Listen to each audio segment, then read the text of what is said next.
Oke, sebelum memulai perkuliahan, saya mohon kalian juga mempersiapkan untuk perkuliahan ini, seperti misalnya kalian eh, mempersiapkan buku catatannya, penanya.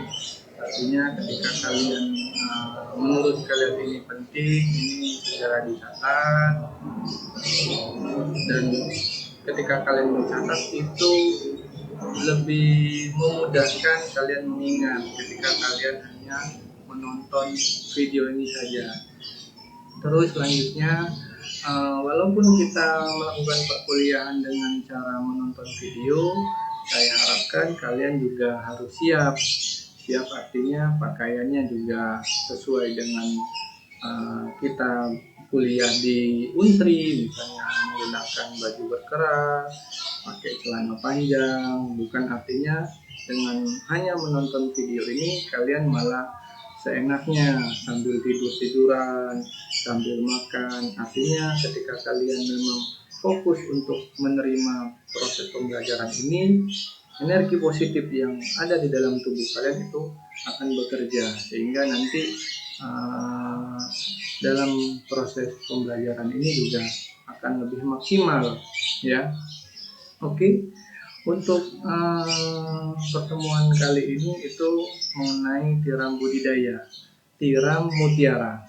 Nah, apa yang kalian ketahui dengan melihat tema ini, budidaya tiram mutiara? Nah, di benak kalian pasti mutiara itu uang, ya, betul. Nanti di forum diskusi nanti akan saya tanyakan apa pengetahuan kalian mengenai tiram budidaya ini. Next.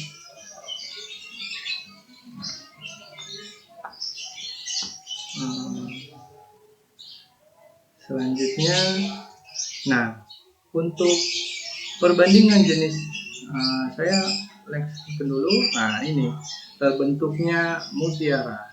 Nah, perlu kalian ketahui, mutiara ini terjadi bukan karena secara tiba-tiba atau kita pelihara tiram beberapa bulan bahkan tahunan nanti kita akan menghasilkan mutiara. Tidak seperti itu. Jadi mutiara ini adanya dilakukan secara buatan.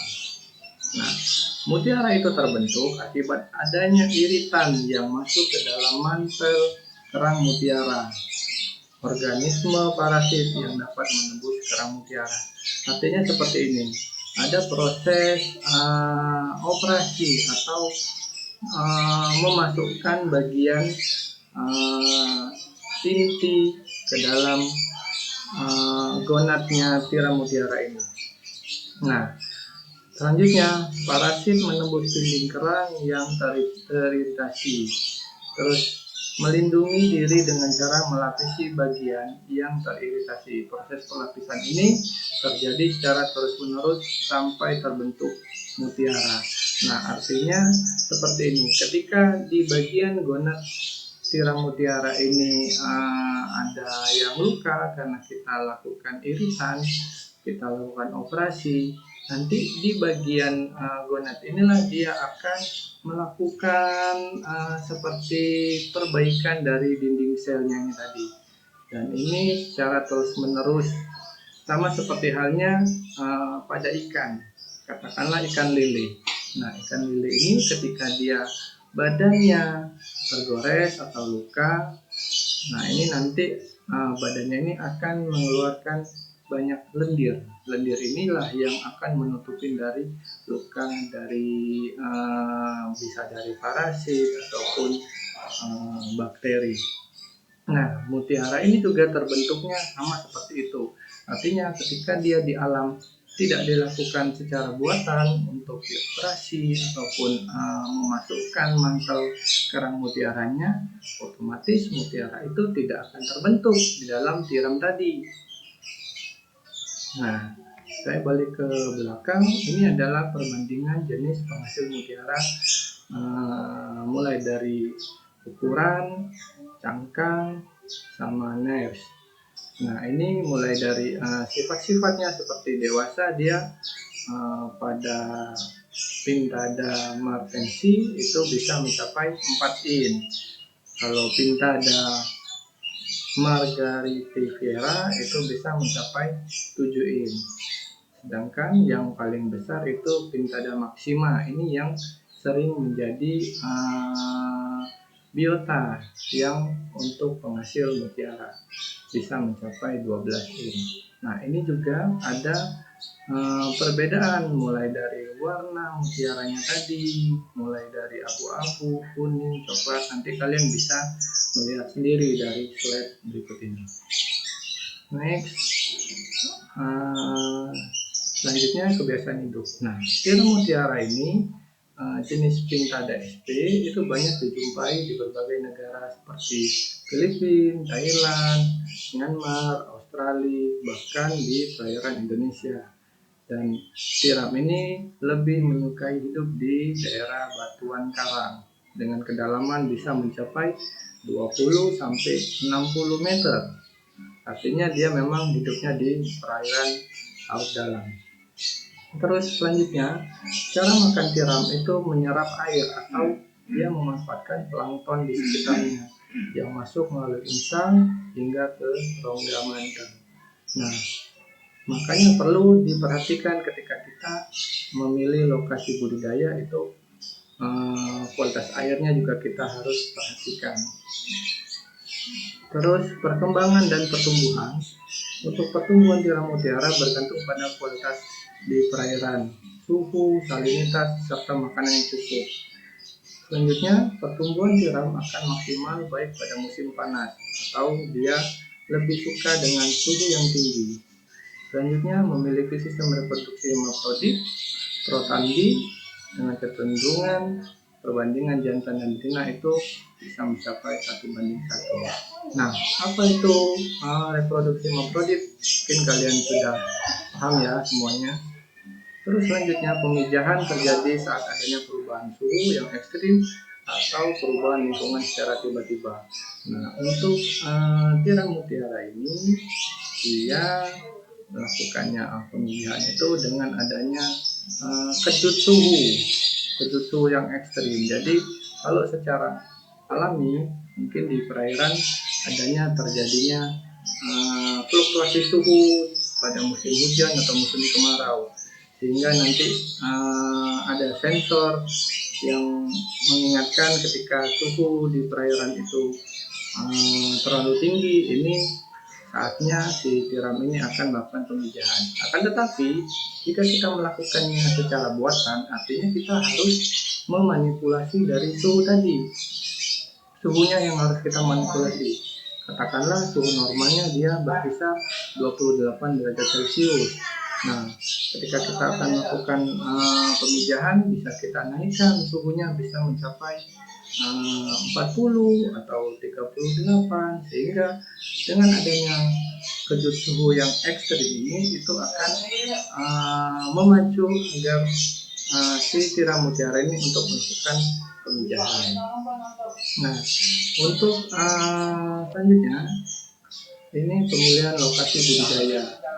Lokasi terlindung dari angin dan gelombang ini juga perlu diperhatikan ketika kita memilih lokasi di perairan laut. Itu gelombang jangan terlalu besar, khawatir nanti itu bisa mempengaruhi dari rakitnya kita, terus kestabilan dari keramba kita ataupun yang lainnya. Terus perairan subur, kaya akan pakan alami. Nah, untuk tiram mutiara ini sendiri, dia memanfaatkan pakannya memang dari alam. Artinya kita tidak memberikan pakan tambahan seperti katakanlah pelet ataupun lainnya. Jenis ini hampir sama seperti rumput laut. Artinya kita harus benar-benar memperhatikan kualitas air di perairan itu baik, tidak ada pencemaran, terus tidak ada limbah, terus gelombangnya mungkin jangan terlalu besar, sehingga biota yang kita pelihara itu nyaman, dia tidak terganggu dengan kecepatan arusnya tadi ya. Terus selanjutnya kecerahan cukup tinggi. Nah ini juga harus diperhatikan sehingga nanti intensitas cahaya yang masuk ke dalam darah ini juga sangat mempengaruhi dari budidaya tiram mutiara. Terus selanjutnya cukup tersedia induk dan benih mutiara. Nah ini juga harus jadi pertimbangan ketika kita memiliki suatu lokasi. Nah untuk benih dan induknya ini kira-kira tersedia tidak untuk budidaya tiram mutiara ini. Nah selanjutnya ini dasar perairan kerang kedalaman minimal 20 meter. Ini juga harus kita perhatikan apakah nanti di dalam itu banyak kekerangan atau tidak, itu juga harus kita perhatikan. Dan minimal itu 20 sampai 60 meter. Terus salinitas itu sekitar 30 sampai 40 ppt dengan suhu berkisar 25 sampai 28 derajat Celcius. Dan tadi sudah saya sampaikan ini juga harus bebas pencemaran. Terus selanjutnya, nah wadah pemeliharaan budidaya tiram mutiara ini ada banyak sekali. Bisa menggunakan metode rakit, metode caga, metode tulang, maupun metode tali renang. Ini nanti akan kita jelaskan satu persatu metode-metode pemeliharaan budidaya tiram mutiara.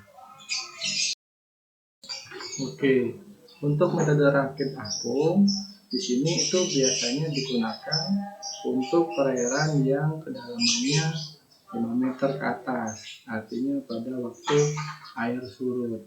Nah, ini juga bisa digunakan jika lokasi perairannya itu tidak terlalu dalam.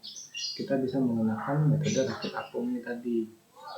Terus diharapkan lokasi perairan bisa terlindung dari angin dan gelombang yang tadi sudah saya jelaskan. Nah, sepat tiram dimasukkan ke dalam sangkar jaring ini tadi. Nah, sepat ini itu bisa dikatakan sebagai benih. Kalau udang itu benihnya bisa dikatakan benur, ya. Jadi jangan ketukar. Terus selanjutnya sepat tiram digantung pada rakit apung sebagai tempat pemeliharaan induk, pendederan, ataupun pembesaran. Ini juga bisa digunakan. Terus selanjutnya untuk ini tiba-tiba keluar sendiri ya. Oke, saya slideshow dulu.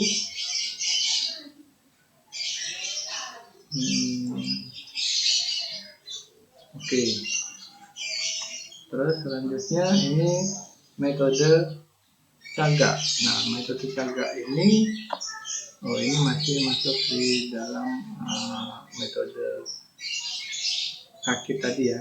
Nah, selanjutnya ini metode caga. Nah, metode caga ini digunakan di perairan dangkal sama juga. Artinya kita bisa memanfaatkan bisa bambu ataupun kayu penyangga dibuat seperti ini.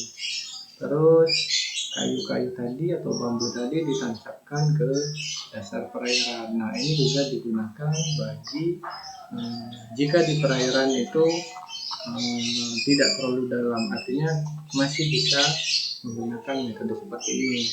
Tetapi kalau misalnya di perairan dalam, ya kita harus menggunakan metode yang lain. Sepat ini kita tempelkan atau melekat di pada tiap caga. Caga ini ya bambu atau kayu yang sebagai tempat penempelan tiramnya tadi ya. Terus sepat yang matang telur dipindahkan ke tempat yang lain. Nah, ini masih metode pembesaran ataupun pembenihan, bukan untuk tiram mutiaranya ya. Terus, nah ini juga bisa digunakan untuk pemeliharaan dari tiram mutiara ini tadi. Tiramnya bisa kita masukkan ke dalam wadah atau jaring ini tadi. Nah, ini hampir sama seperti rakit apung, hanya saja dia lebih rapat ya. Terus, ini metode tali renang. Nah, untuk metode tali renang ini hampir juga sama seperti rumput laut, jadi kita pasang, bentangkan tali atau jaring, terus kita ikat dan tiramnya tadi kita tempelkan ke dalam tali renangnya ini tadi ya. Terus selanjutnya ini untuk mendapatkan mutiara bulat baik kualitas maupun kuantitas ditentukan oleh proses penanganan tiram sebelum operasi, pemasangan inti saat pelaksanaan operasi, pasca operasi, dan keterampilan dari teknik serta sarana pembinaan yang memadai. Nah, artinya ini proses mutiara ini tadi itu berpengaruh pada penanganannya.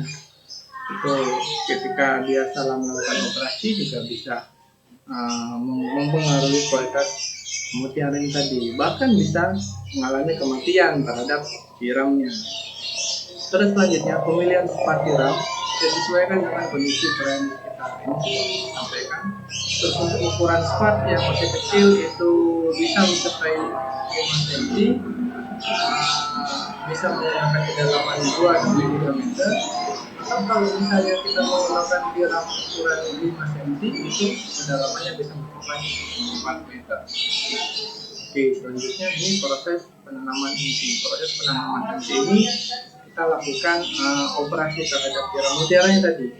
Prosesnya yang pertama itu ada seleksi, terus ada ovulasi buatan, terus selanjutnya pembukaan cangkang.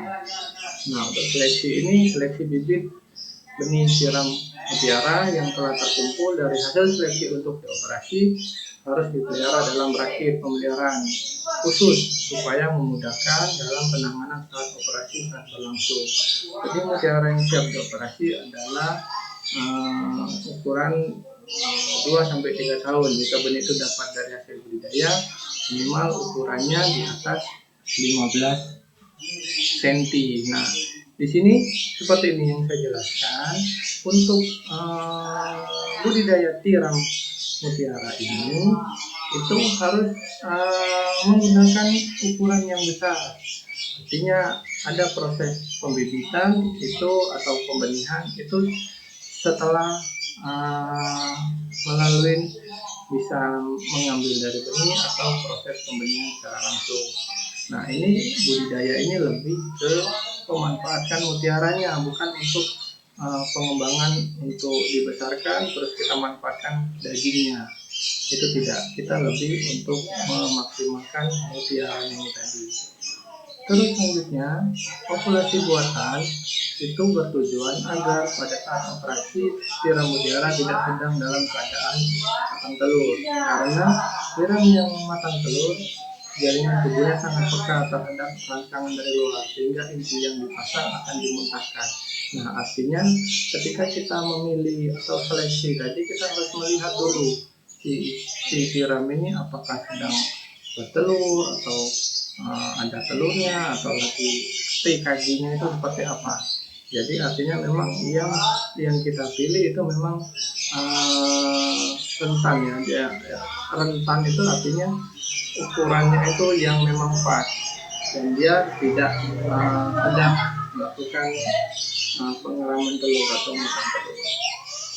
Terus selanjutnya pembukaan cangkang. Nah, pembukaan cangkang dalam kegiatan ini ada 3 cara yang sering digunakan untuk memaksa tiram secara alami membuka cangkangnya dengan merendam air dan mengudara tinggi dan dilanjutkan dengan sirkulasi. Artinya dalam melakukan pembukaan ini ya kita harus berhati-hati, jangan sampai si kerangnya ini terancam dan dia bisa menyebabkan kematian kalau misalnya kita membukanya dengan dipaksa. Jadi ada trik dan tekniknya ya. Terus selanjutnya tiram mutiara, pemasangan si mutiara. Tiram mutiara yang telah terbuka cangkangnya ditempatkan pada pelintir dengan posisi bagian interior menghadap ke pemasangan inti. Inti mutiara bulat dibuat dari cangkang kerang air tawar dengan diameter bervariasi antara 6 sampai 12 mm.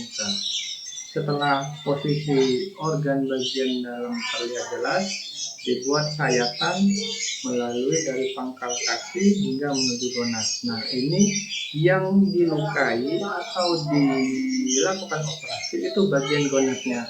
Setelah itu kita masukkan mantel. Mantel itu bisa dari cangkang terang seperti bulatan, sehingga nanti bagian gonatnya inilah yang akan melakukan perbaikan, ataupun karena dilukai tadi ya, terus dia akan melakukan perbaikan tubuhnya, sehingga dia akan mantel ini tadi dilapisi, terus dia akan terbentuklah mutiara. Terus selanjutnya dengan graft carrier, memasukkan graft tisu atau potongan mantel ke dalam torehan yang dibuat.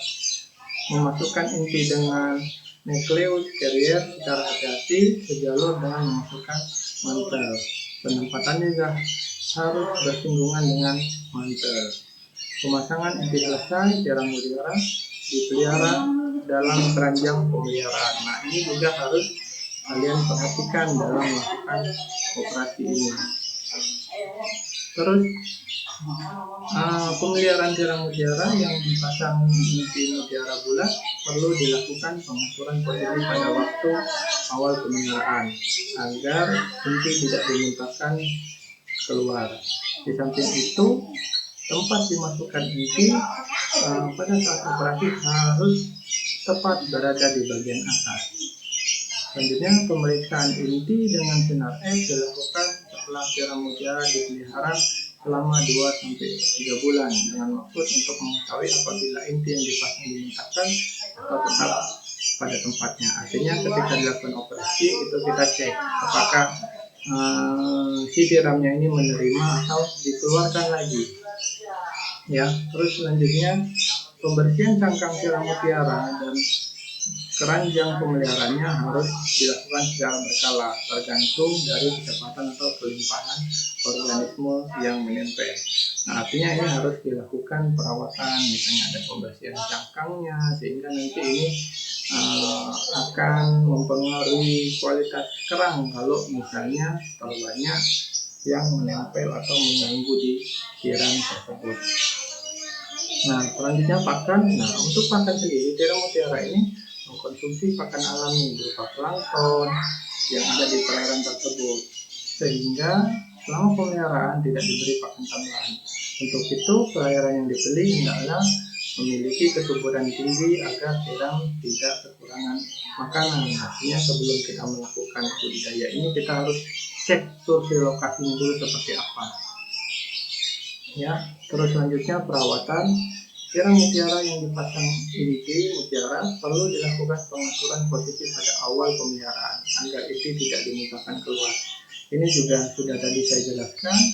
Terus pembersihan juga tadi sudah, artinya setiap per 3 bulan itu kita cek gimana keadaan mutiaranya tadi, apakah masih ada. Terus di bagian cangkang tiram itu apakah ada beberapa parasit ataupun hama yang menempel, sehingga harus kita bersihkan secara berkala minimal 3-4 bulan. Terus selanjutnya pengendalian hama dan penyakit. Ini hama tiram mutiara umumnya menyerang bagian cangkang yang menempel ya. Terus hama tersebut berupa jenis tritif, racing, terus yang mampu mengebor cangkang terang. Artinya ketika beberapa bulan sudah kita pelihara, itu kita harus pantau terus gimana perkembangan tiram ini tadi. Terus hama lainnya berupa hewan predator seperti gurita, bintang laut, rajungan, ini juga harus kita perhatikan. Upaya pencegahan dengan cara membersihkan hama tersebut dengan manual atau waktu periode tertentu ya. Terus pemanenan kerang ini setelah masa pemeliharaan 1,5-2 tahun sejak operasi pemasangan inti, maka tiram dapat dipanen dengan kecermatan dan ketepatan yang benar agar hasil mutiara dapat berkualitas baik. Di Indonesia, panen akan lebih baik menguntungkan apabila dilakukan pada musim hujan, karena untuk mengurangi mortalitas pada waktu pemasangan inti. Terus tiram yang sudah dipanen diletakkan di atas meja operasi untuk dilakukan pengeluaran mutiara tadi.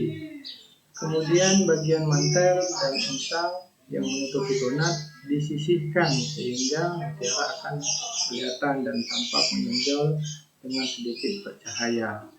Lalu dibuat sayatan pada organ tersebut seperti pada saat pemasangan inti mutiara bulat.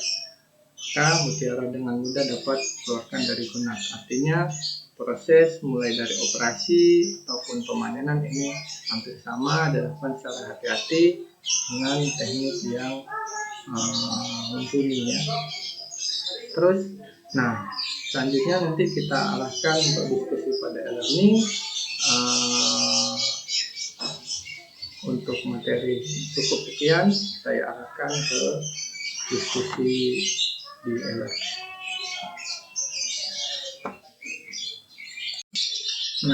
Untuk berdiskusi, kalian bisa langsung diklik diskusi ini, forum diskusi. Tetapi yang perlu diperhatikan, diskusi ini akan bisa diakses mulai dari jam 10 hingga nanti malam jam 23.55. Untuk diskusi ini diwajibkan semua mahasiswa wajib menanggapi dan memberi tanggapan ke temannya yang lain. Untuk caranya, kalian bisa langsung klik diskusi. Setelah itu, nanti di tampilannya akan ada topik 1 dan topik 2. Di tampilan e-learning juga ada add a new discussion topic. Ini untuk saat ini tidak saya sarankan kalian untuk membuat topik baru, tetapi kalian tinggal meneruskan topik yang sudah saya buat. Contohnya di topik 1. Di topik 1 ini kalian bisa langsung klik.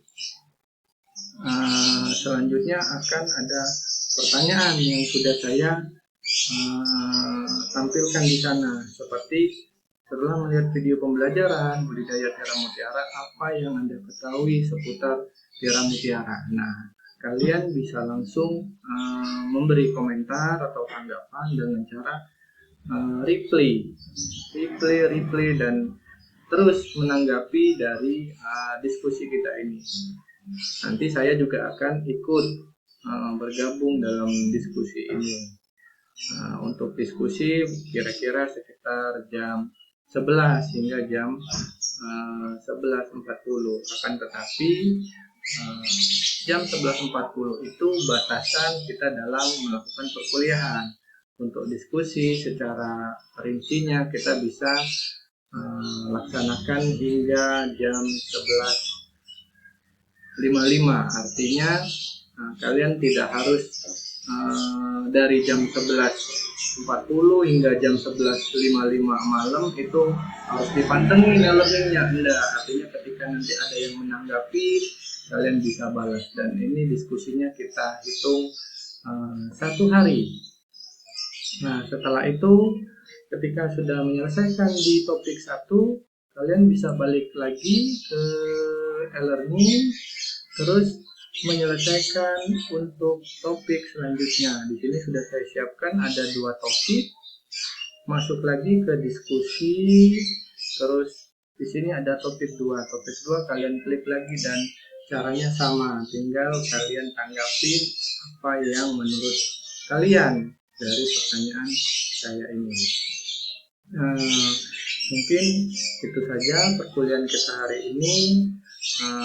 Semoga di masa pandemi ini kalian tetap semangat, walaupun sistem pembelajarannya hampir bisa dikatakan 100% secara daring.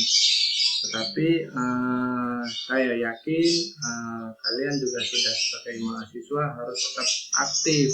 Jika bahan-bahan dari Bapak Ibu dosen menurut kalian kurang, ya silakan kalian cari lagi, bisa melihat dari jurnal atau dari buku, bahkan bisa juga menonton video-video pembelajaran lainnya. Demikian untuk pertemuan kali ini. Saya akhiri. Wassalamualaikum warahmatullahi wabarakatuh.